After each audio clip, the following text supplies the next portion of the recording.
some guard passing, right? So when the guy has grips, when the guy doesn't have grips. First two are going to be when the guy doesn't have any grips at all. So he's going to be down on his back, right? And first one, yeah, he's on his back.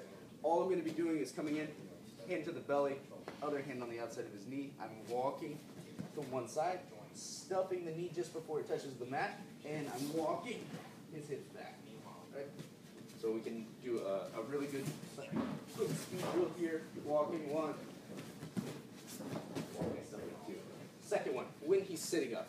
Right, so Andrew's going to be sitting up. Now this one is kind of it's like a combination of two old school butterfly passes. One, where we're leaning his butt up and pivoting. Two, where we're like back stepping off of it. So when I come in, it's going to be like a shot. I drop my knee. One, my hand comes over the back, reaching for the armpit, shoulder into the neck. Other hand is going to be blocking his shin, and I'm pivoting him as well as drop stepping myself. So one more time, I'm coming in like a shot here. One, two.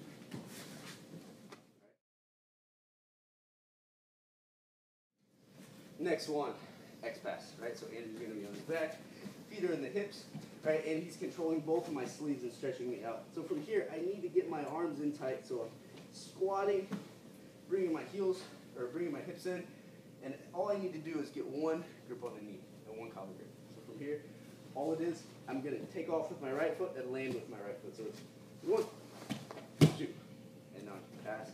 So to break the grip and go. Okay, other thing, tripod sweep. If he's here controlling my ankle, foot on the hip, all I'm going to do is kick my foot to the ceiling to break the grip, and now I'm free to pass. Okay, so just the idea of kicking that foot up to pass.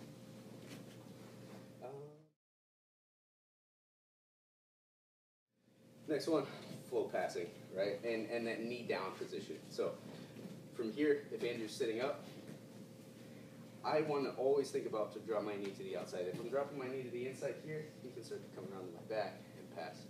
So all it is me dropping my knee to the outside. Both my hands go to the mat. And now there's one of three hand positions. One, right, he's hugging my bottom leg, right, in which case I hook inside, heel the butt, and I'm coming to this opposite side knee on belly.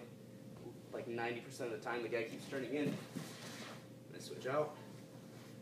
Two, here, I drop the knee, and he's hugging my hip, right, in which case I bring my leg up, trapping the arm, right hand comes underneath, here grabbing the collar, right, so now I can't run away.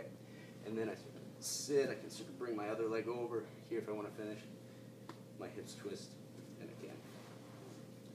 Another position, right here, he's framing my head, I stuff the arm, seatbelt, pillow in, and start to come to the back.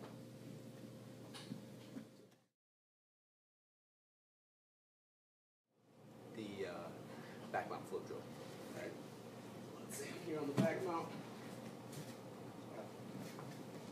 here on the back mount, and I get the seatbelt, and we're going to fall, choking in, pointing up.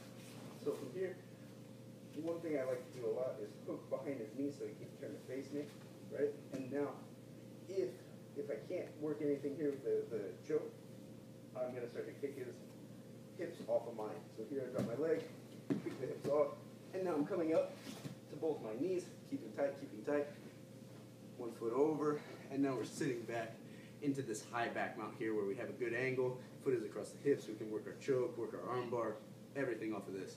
If he starts to defend by like driving his head high and starting to get flat to the mat, look, I keep my grips, right? My right foot is going to dig in between his legs, left leg is coming out, and I'm using this to get up on my toes. From here, I'm turning, putting my head on the mat, and kind of walking him onto his side. The more I can get him onto the side, the better I'm going to be. So here, left leg is coming all the way high, dragging him all the way back, and now we're in the original back.